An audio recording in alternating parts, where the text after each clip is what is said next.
In Search of the Miraculous by Pyotr Demyanovich Ouspensky. Chapter 1. The Quest for the Miraculous and the Initial Encounter. I returned to Russia in November 1914, that is, at the commencement of the First World War, following a protracted journey through Egypt, Ceylon, and India. The hostilities had overtaken me in Colombo, whence I returned by way of England. Upon departing from St. Petersburg at the inception of my journey, I had declared that I was set to seek the miraculous. The miraculous is exceedingly difficult to define, yet for me, this term possessed a highly precise significance. I had long since concluded that there was no escape from the labyrinth of contradictions wherein we dwell, save by an entirely novel path, utterly dissimilar to anything hitherto known or traversed by us. Yet precisely where this new or forgotten path commenced, I was unable to determine. Even then, I apprehended as an indisputable fact that beneath the thin veneer of illusory reality there existed another reality, from which, for some obscure reason, we were estranged. The miraculous represented a penetration into this unfamiliar realm, and it appeared to me that the path to this unknown region might be discovered in the Orient. Why in the Orient? To this, an answer was difficult to formulate. Within this notion there was, perhaps, an element of romance. Yet it may equally have arisen from the resolute conviction that, in any event, nothing of the sort was to be found in Europe. During my homeward voyage, as well as throughout the several weeks I spent in London, all my reflections regarding the fruits of my quest were thrown into disarray by the savage absurdity of the conflict and by the tumult of emotions that saturated the atmosphere, the discourse, and the press, emotions which, despite my resistance, frequently influenced me. Upon my return to Russia, however, when I re-experienced those very thoughts with which I had departed, I realized that my quest, alongside all that pertained to it, was of far greater consequence than anything occurring, or capable of occurring, in a world of manifest absurdities. I observed to myself then that the war must be regarded as one of those general, catastrophic conditions of existence amidst which we are obliged to live and labor, whilst seeking resolutions to our inquiries and misgivings. The war, that great European conflagration, in the possibility of which I had refused to believe, and the reality of which I had long declined to acknowledge, had become an accomplished fact. We were embroiled in it, and I perceived that it must be accepted as a profound memento mori, demonstrating the urgency of our endeavors and the futility of placing faith in an existence that led to no destination. The conflict could not affect me personally, at least not until the ultimate catastrophe, which appeared to me inevitable for Russia, and perhaps for the entirety of Europe, though not yet immediate. Admittedly, at that time, the impending cataclysm appeared merely transitory, and no one had yet envisioned the sheer scale of disintegration and ruin, both internal and external, amidst which we were destined to live in the years to come. Synthesizing the sum of my impressions of the Orient, and of India in particular, I was forced to concede that, upon my return, my inquiry appeared still more arduous and intricate than at my departure. India and the Orient had by no means lost their aura of the miraculous. On the contrary, this allure had assumed new nuances hitherto absent. I perceived clearly that something might be discovered there which had long since perished in Europe, and I deemed the course I had chosen to be the correct one. Simultaneously, however, I was convinced that the secret was far more profoundly concealed than I had previously conjectured. At the time of my departure, I was already aware that I was in search of a school, or schools. To this conclusion I had arrived long before. I recognized that solitary individual endeavors were inadequate, and that it was essential to establish contact with that vital, living thought which must exist somewhere, though we had lost all connection with it. Though I understood this, the very concept of schools underwent a significant transformation during my travels. In one respect, it became simpler and more tangible, whilst in another, it grew more remote and austere. By this I mean that the schools divested themselves of much of their legendary quality. Prior to my departure, I had still entertained many fantastic notions regarding them. Entertained is perhaps too definitive a term. It would be more accurate to say that I fantasized about the possibility of a non-physical rapport with these schools, a contact, as it were, upon a different plane of existence. Though I was unable to articulate this clearly, it seemed to me that even the initial threshold of contact with a school might partake of the miraculous. I envisioned, for instance, the possibility of communicating with schools of the remote past, with the Pythagorean Brotherhood, the schools of ancient Egypt, or the guilds of those who erected Notre Dame, and so on. It appeared to me that the barriers of time and space ought to dissolve upon the establishment of such a connection. The concept of schools was inherently extraordinary, and no notion appeared to me too extravagant when applied to it. Nor did I perceive any incongruity between these ideas and my endeavors to locate such schools in India. It seemed to me that precisely within India lay the possibility of establishing some form of contact that would subsequently become permanent, impervious to external interference. During the homeward voyage, following a succession of encounters and impressions, the concept of schools became far more real and tangible, shedding its fantastical aspect. This transition occurred chiefly because, as I then came to understand, a school demanded not merely a search but a conscious selection or choice. That is to say, on our part, that such schools existed, I did not harbor the slightest doubt. Yet, concurrently, I became convinced that the institutions of which I had heard, and with which I might have established contact, were unsuitable for me. They were establishments of either an overtly religious character or of a semi-religious nature, but invariably devotional in tone. These schools failed to attract me principally because, had I been seeking a religious path, I could have discovered it within Russia. Other schools belonged to a somewhat sentimental, moral-philosophical category with a tinge of asceticism, such as those of the disciples or followers of Ramakrishna. Though amiable individuals were associated with these circles, I did not feel they possessed authentic knowledge. Still others, typically designated as schools of yoga and predicated upon the cultivation of trance states, appeared to me to share the nature of spiritualism. I could place no reliance in them.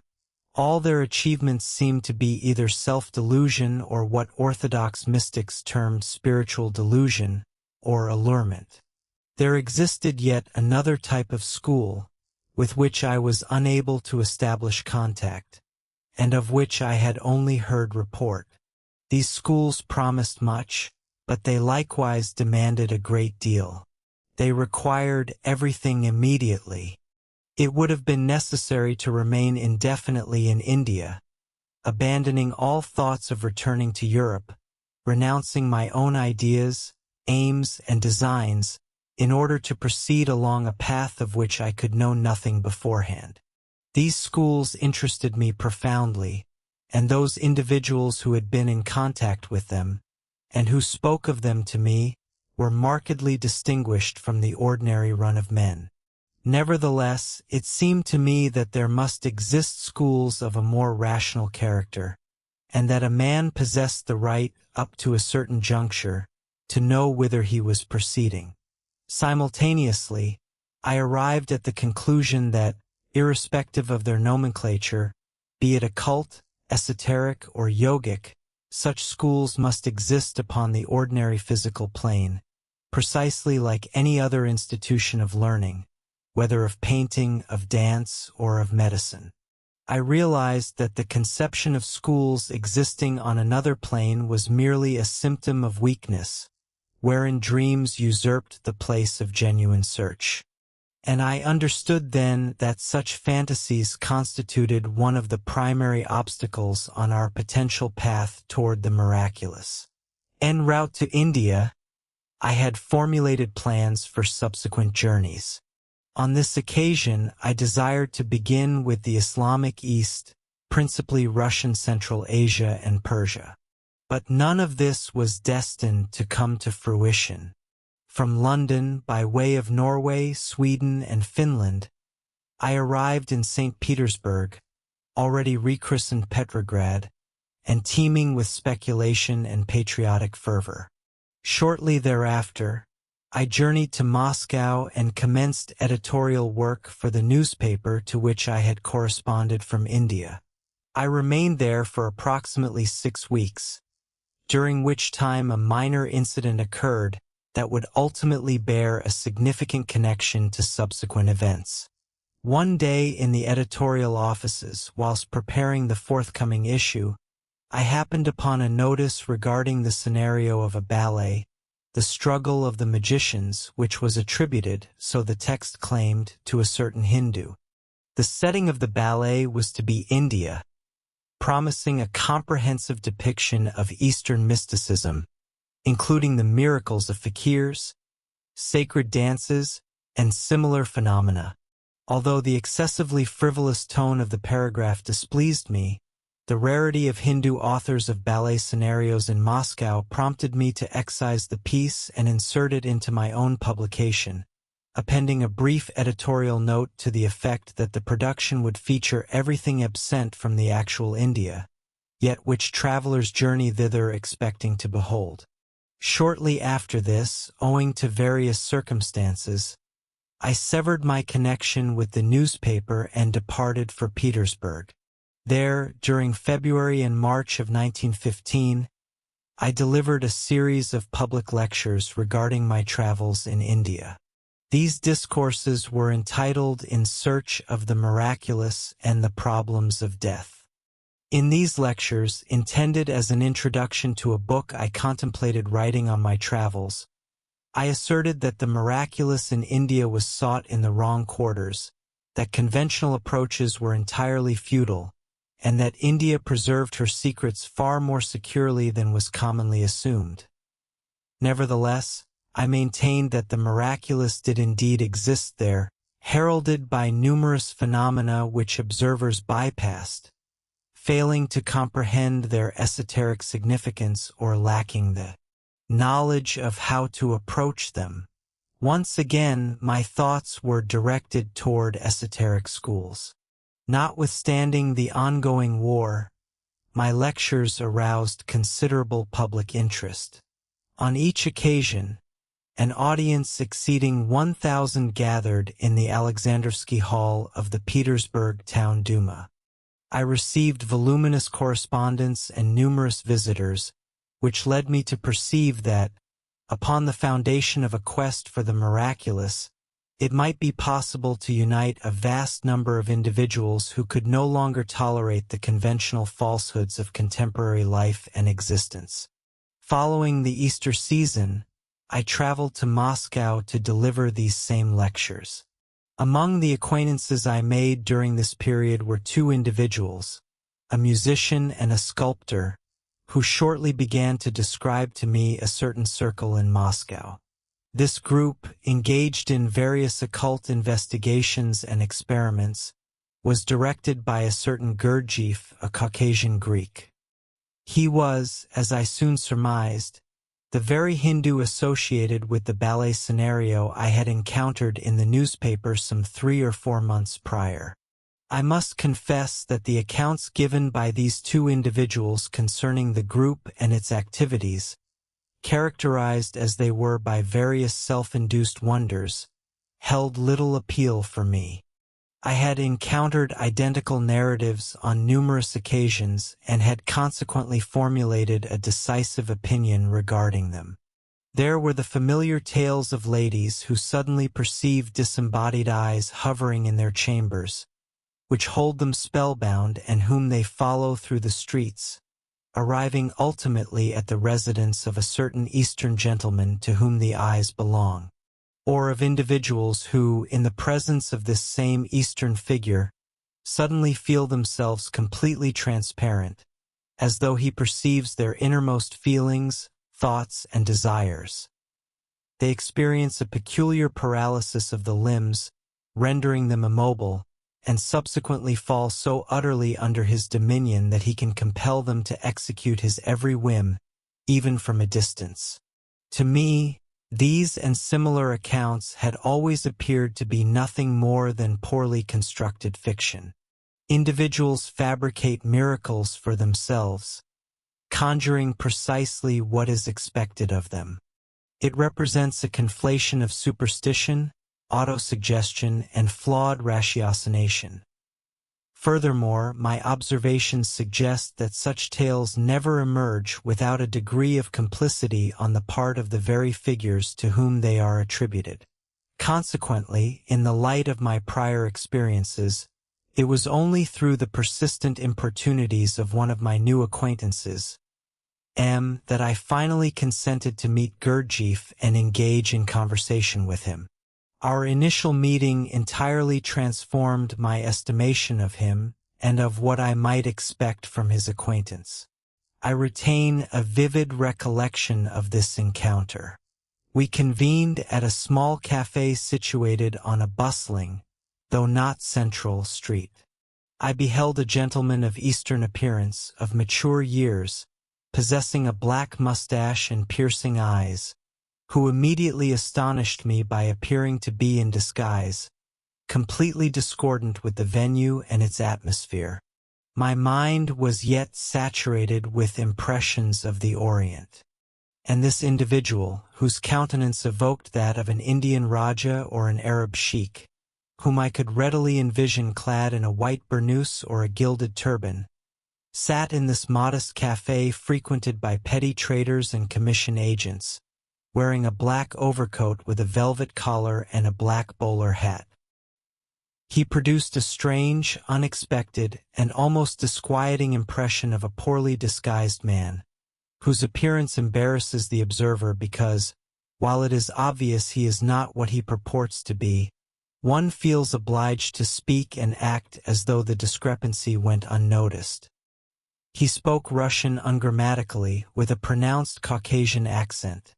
This accent, which one customarily associates with matters far removed from philosophical discourse, further intensified the singularity and unexpectedness of the impression. I do not recall how our conversation commenced. I believe we spoke of India, of esotericism, and of yogic schools. I discerned that Gurdjieff had traveled extensively, having visited regions of which I had only heard and which I ardently desired to explore. Far from being discomfited by my inquiries, he seemed to infuse each response with far more substance than my questions had demanded. I was favorably impressed by his manner of speaking, which was deliberate and precise, and soon departed, leaving us to ourselves. Gurdjieff then spoke of his work in Moscow. I did not entirely comprehend his explanations. It emerged from his discourse that chemistry played a significant role in his endeavors, which were primarily psychological in character. Hearing him for the first time, I naturally interpreted his remarks literally. What you describe, I remarked, reminds me of accounts I received concerning a school in southern India. A Brahmin, an extraordinary man in many respects, informed a young Englishman in Travancore of a school dedicated to studying the chemistry of the human organism, which, through the introduction or elimination of various substances, could alter a man's moral and psychological constitution. This bears a strong resemblance to your own assertions. It may indeed be so, Gurdjieff replied, but, at the same time, it may be quite different. There are schools that appear to employ similar methodologies, yet comprehend them in an entirely different manner. A similarity of methods or even of ideas proves nothing. There is another question of great interest to me, I observed. There are substances which yogis ingest to induce specific states. Might these not, in certain instances, be narcotics? I have myself conducted several experiments in this domain, and all that I have read concerning magic indicates quite clearly that schools of all eras and in all nations have made extensive use of narcotics to induce those states which render magic possible. Indeed, Gurdjieff assented. In many instances, these substances are precisely what you term narcotics, but they can be employed in entirely different ways. There exist schools that utilize narcotics in the correct manner. Adherents in these schools ingest them for the purpose of self-study, to obtain a glimpse of what lies ahead, to better understand their latent possibilities, and to perceive in advance that which may ultimately be achieved through prolonged effort. Once a man beholds this and becomes convinced that what he has learned theoretically possesses a real existence, he is thereafter able to work consciously. He knows the direction of his endeavor. Occasionally, this represents the most direct means of confirming the actual existence of those possibilities which a man often suspects he possesses. There is a specialized chemistry pertaining to this. There are specific substances corresponding to each function. Every function may be either augmented or diminished, aroused or rendered dormant. Yet, to achieve this, a profound comprehension of the human machine and of this specialized chemistry is indispensable. Within all such schools utilizing this method, experiments are conducted solely when absolutely necessary, and strictly under the supervision of experienced and competent individuals capable of anticipating every outcome and taking precautions against any potentially adverse consequences. The substances employed in these schools are not merely narcotics, as you term them, albeit many are prepared from drugs such as opium, hashish, and their derivatives. Apart from the institutions wherein such experiments are conducted, there exist other schools that employ these or analogous substances, not for the purpose of experimentation or study, but to achieve specific desired results, even if only transitorily. Through the adept administration of these substances, an individual may be rendered exceedingly intelligent or exceptionally strong for a limited duration. Subsequently, of course, he either perishes or loses his sanity. Yet this consequence is disregarded. Institutions of this nature also exist. Thus, you perceive that we must speak with great circumspection regarding these schools. They may employ virtually identical methods, yet the ultimate results are entirely disparate. I was profoundly intrigued by everything Gurdjieff articulated, discerning in his words novel perspectives quite unlike any I had previously encountered. He invited me to accompany him to a residence where several of his pupils were to assemble. We secured a carriage and proceeded in the direction of Sokolniki. En route, Gurdjieff recounted how the war had disrupted many of his plans. Numerous pupils had departed with the initial mobilization, and highly expensive apparatus and instruments ordered from abroad had been lost. He then spoke of the heavy expenditures associated with his work and of the costly apartments he had leased, to which, I surmised, we were currently traveling. Furthermore, he remarked that his work interested a number of prominent figures in Moscow, whom he characterized as professors and artists. Yet, when I inquired as to their precise identities, he did not disclose a single name. I noted, because I am a native of Moscow and, moreover, I have worked for the press here for a decade, meaning I am acquainted with nearly everyone of note. To this, Gurdjieff offered no response. We arrived at a large, vacant apartment situated above a municipal school, which evidently belonged to the instructors of the institution. I believe it was situated on the site of the former Red Pond. Several of Gurdjieff's pupils were present in the apartment. 3 or 4 young men, and 2 ladies who both bore the appearance of schoolmistresses. I had visited such dwellings before. Even the absence of furniture corroborated my assumption, as municipal schoolmistresses were not provided with furnishings. With this realization, it became somewhat peculiar to observe Gurdjieff. Why had he recounted that tale concerning the immense expenditures associated with this apartment? In the first instance, the apartment was not his. Secondly, it was rent-free. And thirdly, its value could not have exceeded £10 a month. There was something so singular in this blatant pretense that I suspected at the time it must portend some deeper meaning. It is difficult for me to reconstruct the opening of the conversation with Gurdjieff's pupils. Several of the remarks I overheard astonished me.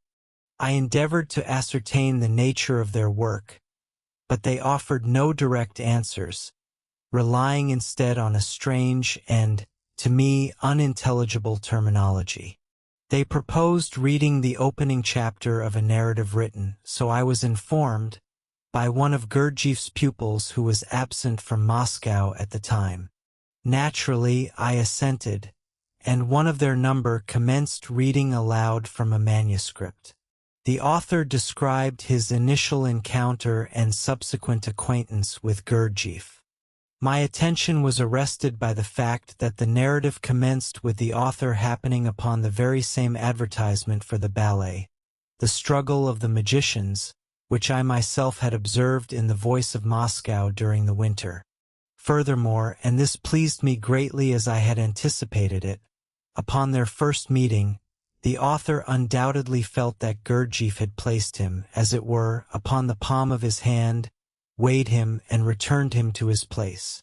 The story, entitled Glimpses of Truth, was patently the work of an author devoid of literary experience.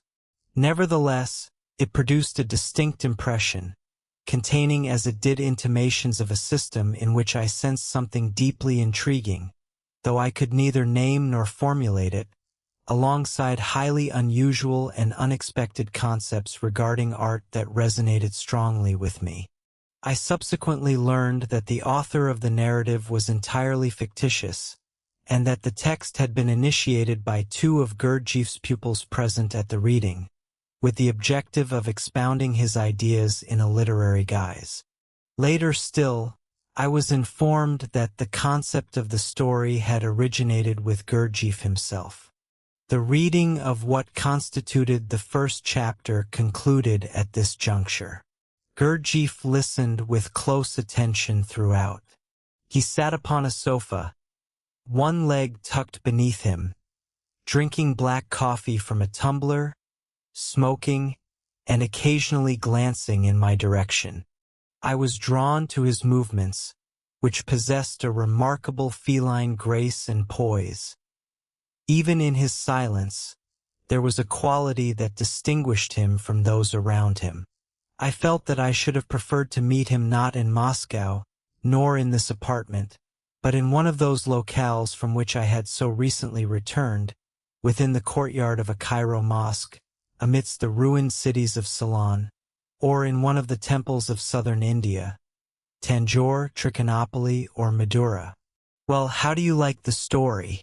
Gurdjieff inquired after a brief silence following the conclusion of the reading. I replied that I had found it engaging to listen to, but that, from my perspective, it suffered from the defect of failing to clarify precisely what it concerned.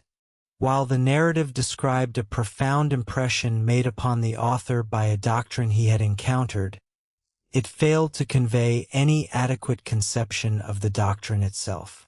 Those present began to dispute my assessment, asserting that I had overlooked its most vital element. Gurdjieff himself remained silent. When I inquired as to the nature of the system they were studying and its distinguishing characteristics, I received only highly indefinite replies. They then spoke of work on oneself, yet they failed to explain of what this work consisted. On the whole, my conversation with Gurdjieff's pupils did not proceed auspiciously, and I sensed something calculated and artificial in their demeanor, as though they were enacting a rehearsed role. Furthermore, the disciples did not seem commensurate with the master. They all belonged to that specific stratum of the somewhat impoverished Moscow intelligentsia with which I was thoroughly acquainted, and from whom I could anticipate nothing of interest. I even reflected that it was highly peculiar to encounter such individuals on the path to the miraculous. At the same time, they appeared to me to be perfectly amiable and respectable individuals. The accounts I had heard from M had clearly not originated with them, nor did they refer to them. "There is one matter I wish to ask you," Gurdjieff said after a pause. "Could this piece be published in a newspaper? We thought that we might, in this manner, acquaint the public with our ideas." "That is quite impossible," I replied. "This is not an article, that is to say, it lacks a proper beginning and conclusion.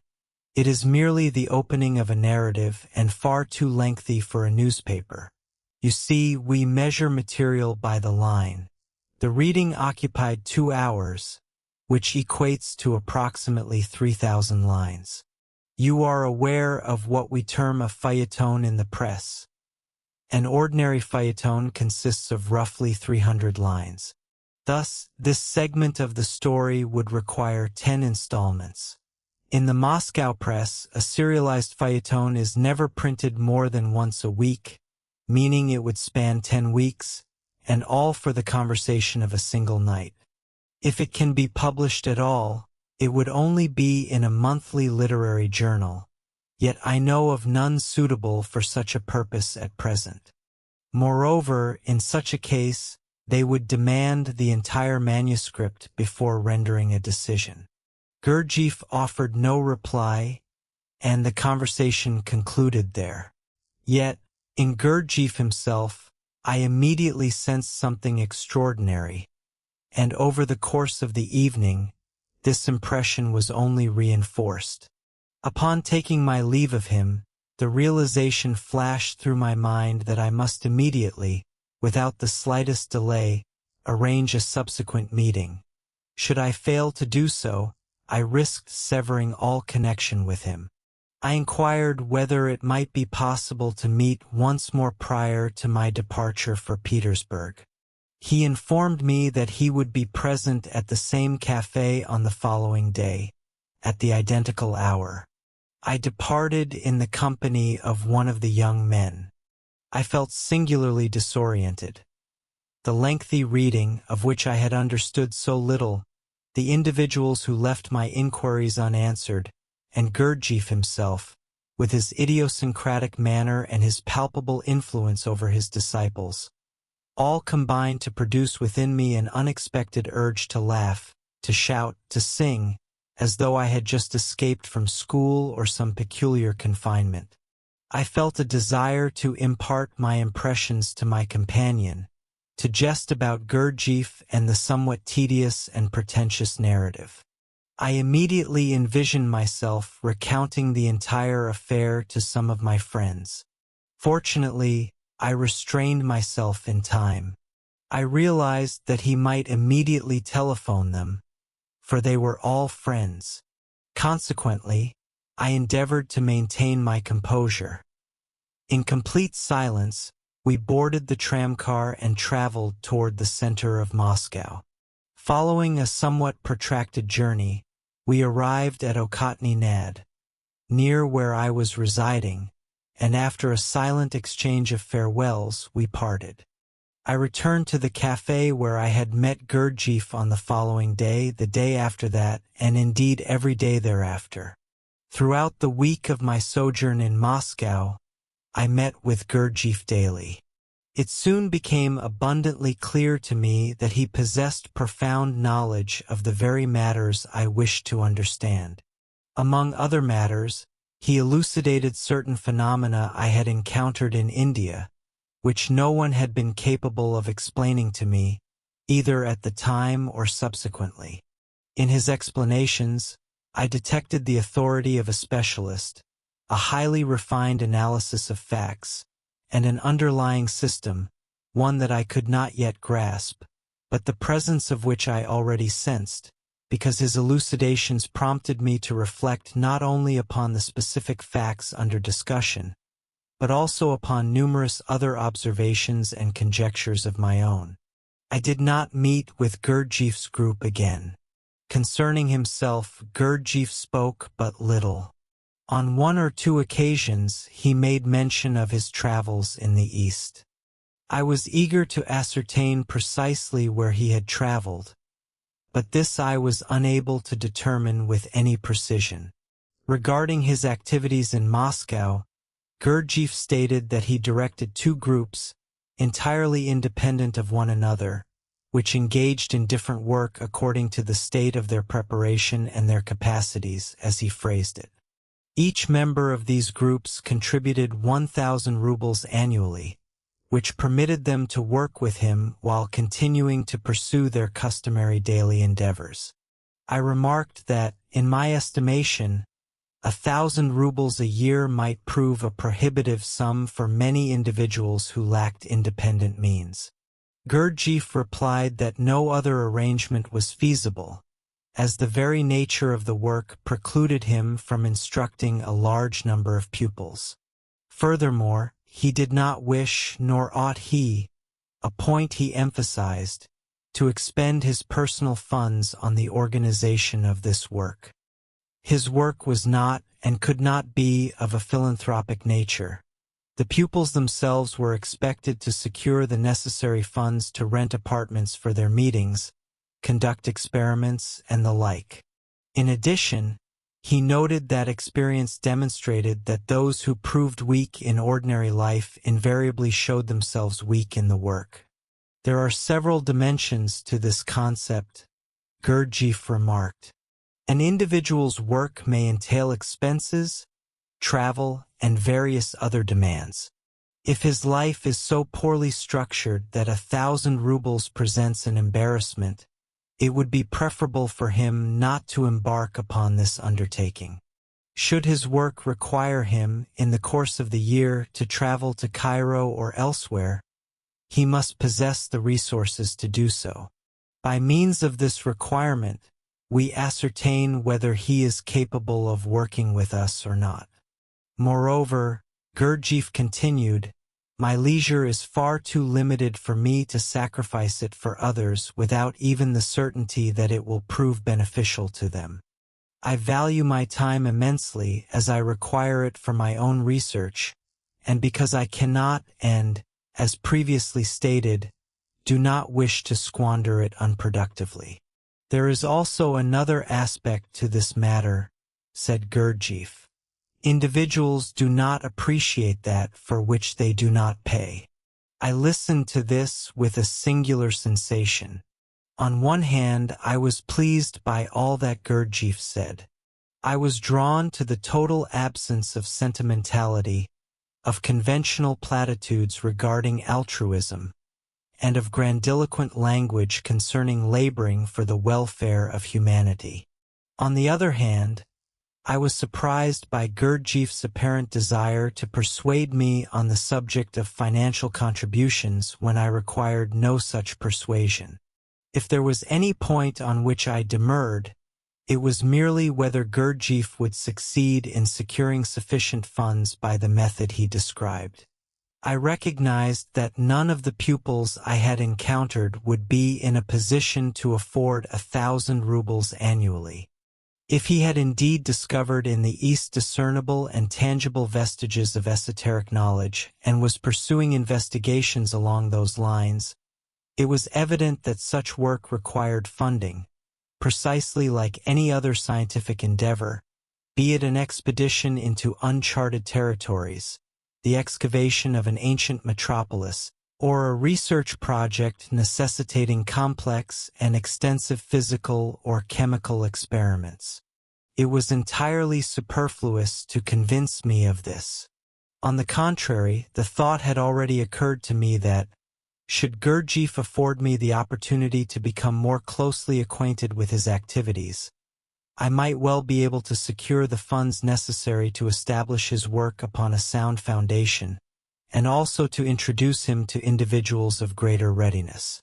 Yet, naturally, I still possessed only the most indistinct conception of what this work might actually entail.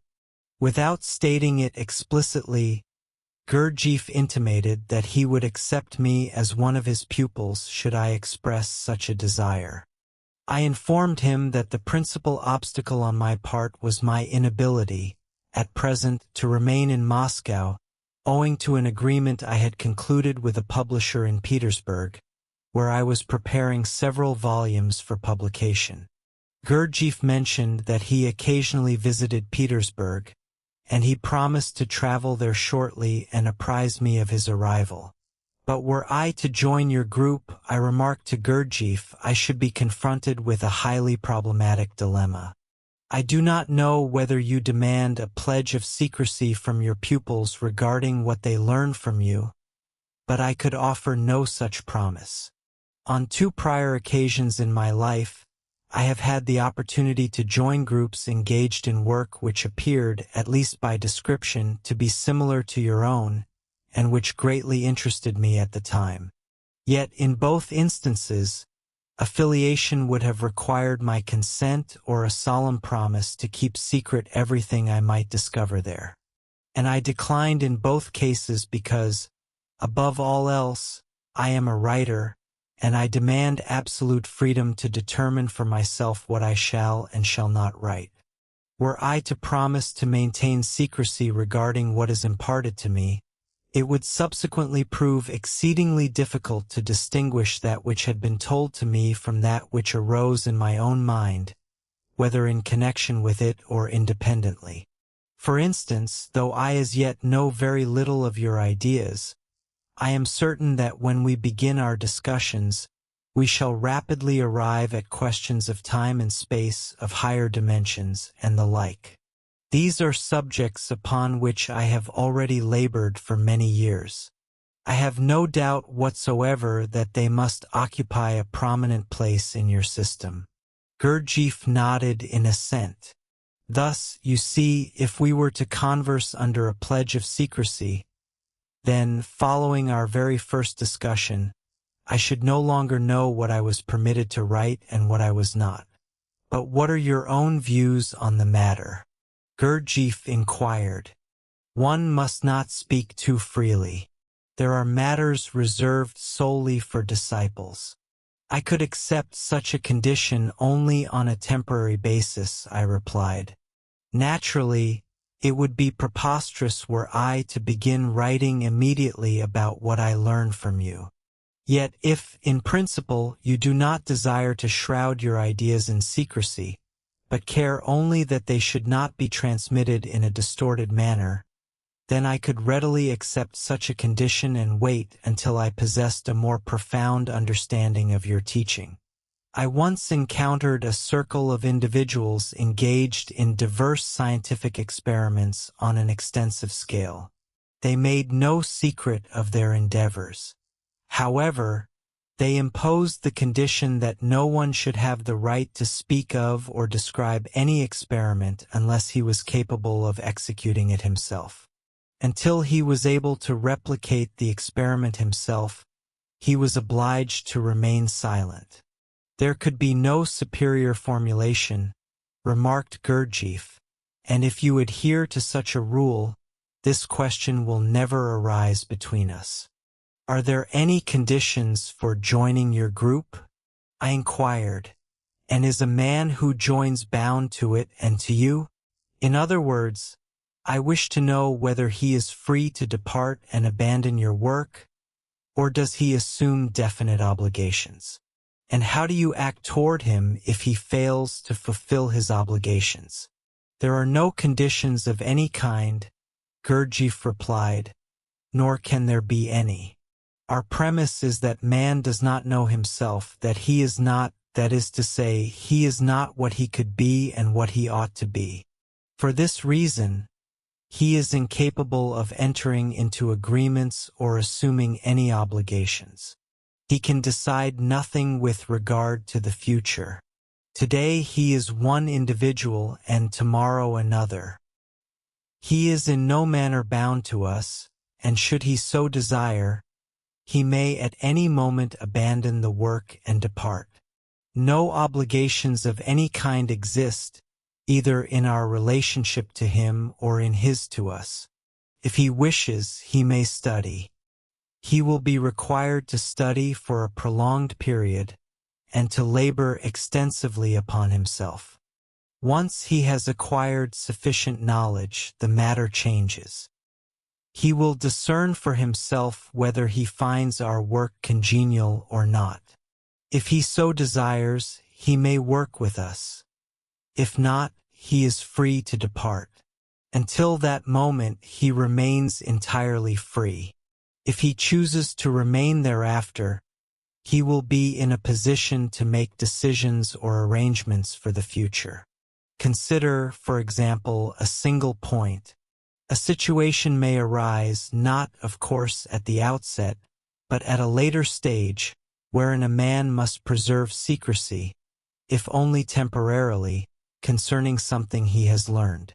Yet can a man who does not know himself truly promise to keep a secret? Assuredly, he can pledge to do so, but is he capable of honoring his promise? For he is not a singular entity. There are many distinct individuals within him. One persona within him promises, sincerely believing that he wishes to preserve the secret. Yet tomorrow, another persona will disclose it to his wife, or to a companion over a bottle of wine, or perhaps an astute interlocutor will question him in such a manner that he himself remains unaware that he is divulging everything.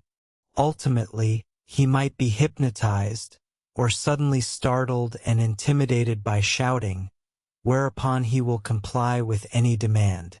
What manner of obligations can such a person assume? No, with a man of this sort we cannot converse seriously. To be capable of keeping a secret, a man must possess self-knowledge, and he must truly be. And ordinary men are exceedingly far from this state. On occasion, we impose temporary conditions upon people as a test. Typically, these are violated quite rapidly, but as we never entrust any grave secret to an individual we do not trust, it is of little consequence. I mean to say, it is of no consequence to us, though it certainly severs our connection with the individual, who thereby forfeits his opportunity to learn anything from us, should there be anything to be learned. Furthermore, it may adversely affect all his personal associates, though they may not anticipate such an outcome. I recall that during one of my conversations with Gurdjieff in the course of this first week of our acquaintance, I mentioned my intention of returning to the East. Is it worthy of consideration? I inquired of Gurdjieff, and can I find what I seek there? It is pleasant to travel for repose, for a holiday, Gurdjieff remarked, but it is not worthwhile journeying thither for what you seek. All of that may be found here. I understood that he was referring to work under his guidance. But do not schools established in those regions, so to speak, in the very heart of these ancient traditions, offer certain advantages? I inquired. In responding to this question, Gurdjieff imparted several observations that I did not fully comprehend until a later period. Even if you were to discover schools, you would find only philosophical ones, he said. In India, there exist only philosophical schools. This division was established long ago. In India, there was philosophy, in Egypt, theory, and in present-day Persia, Mesopotamia, and Turkestan, practice. And does that division persist to this day? I asked. In part, even now, he replied. However, you do not clearly comprehend what I mean by philosophy, theory, and practice. These terms must be interpreted differently, not in the manner in which they are commonly understood. Furthermore, regarding schools, there are only specialized institutions. There are no general schools. Every teacher or guru is a specialist in some particular domain. One may be an astronomer, another a sculptor, a third a musician. And all the pupils of a given teacher must, first and foremost, study the subject in which he specializes, and subsequently another subject, and so forth. It would require a millennium to study everything. But how did you study? I inquired. I was not alone, he replied. There were diverse specialists among us. Each individual studied along the lines of his particular subject. Subsequently, when we assembled, we collated all that we had discovered. And where are your companions now? Gurdjieff remained silent for a moment, and then, gazing into the distance, spoke slowly. Some have died, some are working, some have entered into seclusion. This term from monastic parlance, heard so unexpectedly, engendered within me a strange and unsettling sensation. Simultaneously, I perceived a degree of performance on Gurdjieff's part, as though he were deliberately endeavoring, from time to drop a word that would pique my interest and direct my thoughts along a specific path. When I attempted to question him more precisely as to where he had acquired his knowledge, what its source was, and how far this knowledge extended, he declined to give a direct answer. Gurdjieff remarked on one occasion, when you departed for India, the newspapers wrote of your journey and your objectives. I assigned my pupils the task of reading your books, determining from them your character, and establishing on this basis what you would be capable of finding. Consequently, we knew what you would discover while you were still on your way there. With this, the conversation concluded. I once questioned Gurdjieff regarding the ballet that had been mentioned in the press and referred to in the narrative Glimpses of Truth, inquiring whether this ballet would possess the character of a mystery play. My ballet is not a mystery play, Gurdjieff replied. The objective I had in view was to produce an engaging and beautiful spectacle. Naturally, there is a certain significance concealed beneath the outward form, but I have not pursued the aim of exposing or emphasizing this meaning. A significant place in the ballet is occupied by specific dances. I shall explain this to you briefly.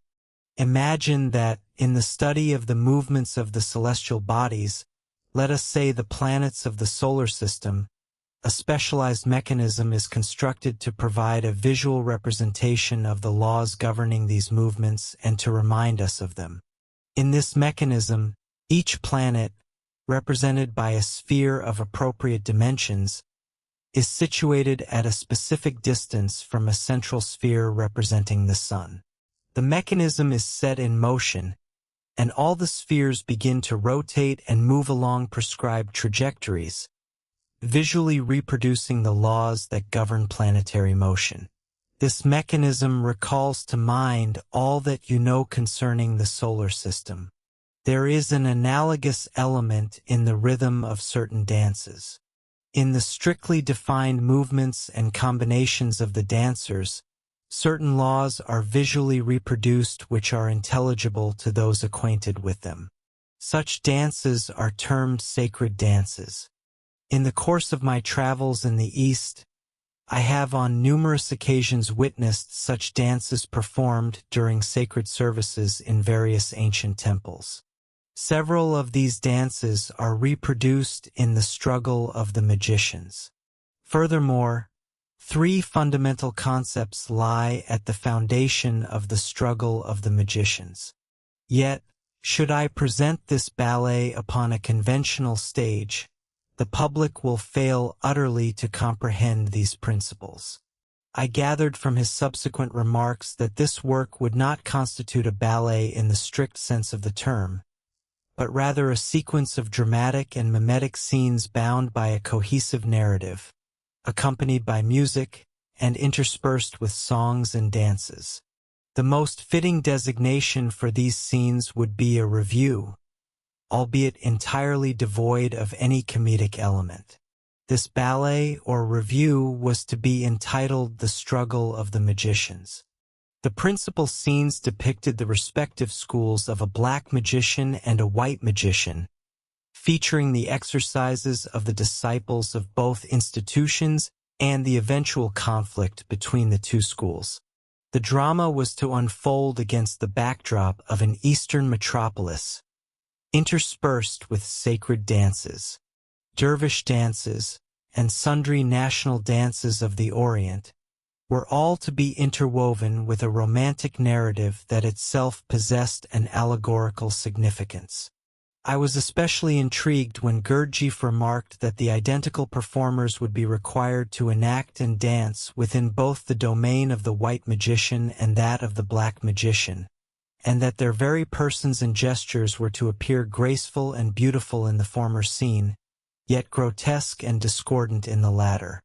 You must comprehend that in this manner they shall perceive and examine every facet of their being. Consequently, the ballet will assume monumental significance for the practice of self-study, remarked Gurdjieff.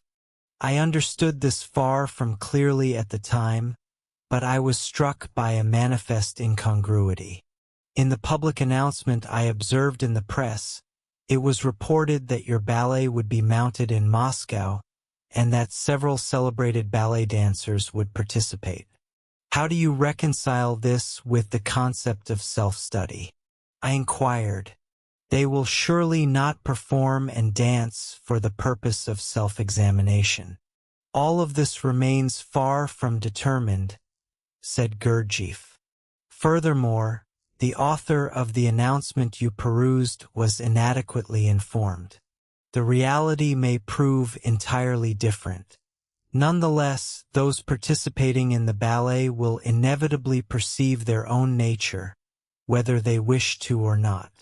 And who is composing the score? I inquired. That, too, remains undecided, said Gurdjieff. He offered no further elaboration, and I did not encounter the ballet again until 5 years had elapsed. Once I was talking with Gurdjieff in Moscow. I spoke of London, where I had resided shortly before, and of the formidable mechanization rapidly developing within the great European capitals, a force without which it seemed virtually impossible to exist and labor within those colossal, revolving mechanical playthings. Humanity is transforming into machinery, I remarked, and undoubtedly, they occasionally achieve the status of flawless mechanisms. Yet I do not believe they are capable of thought. Were they to attempt to think, they could never function as such exquisite machines. Indeed, said Gurdjieff, that is correct, though only partially so. It depends primarily upon which intellect they employ for their labors. If they utilize the appropriate mind, they will be capable of even greater contemplation amidst their operations of machinery. Yet, I repeat, only if they think with that correct mind. I failed to comprehend what Gurdjieff signified by the term proper mind, and only grasped its meaning much later. And secondly, he continued, the mechanization to which you refer poses no danger whatsoever. A man may remain a man while operating machinery. There exists another form of mechanization that is far more perilous. Being oneself a machine. Have you ever reflected upon the fact that all human beings are themselves machines?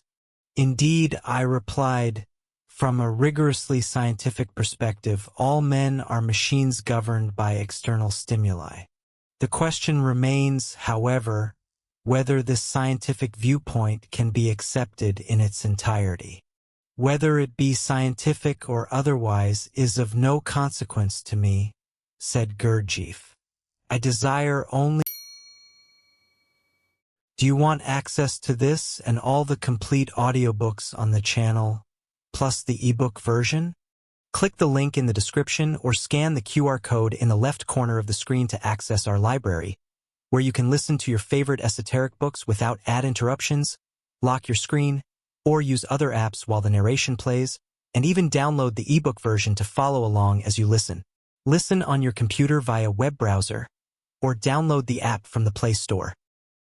After subscribing, you will receive an email with your login details, password, and step-by-step instructions on how to access the books through the Hotmart app.